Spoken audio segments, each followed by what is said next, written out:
আসসালামু আলাইকুম রহমতুল্লাহ বারাকাত। একবার জানতে চেয়েছেন আজান দেয় এমন মুরগি খাওয়ার বিধান কি?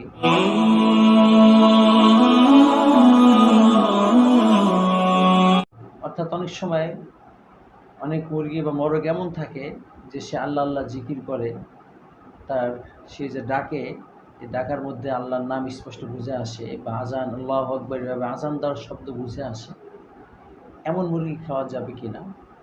এমন মুরগি খাওয়া বৈধ আছে, কারণ সে আজান দেয় দেখে যে সেটা খাওয়া হারাম হয়ে যাবে বিষয়টা এমন নয়।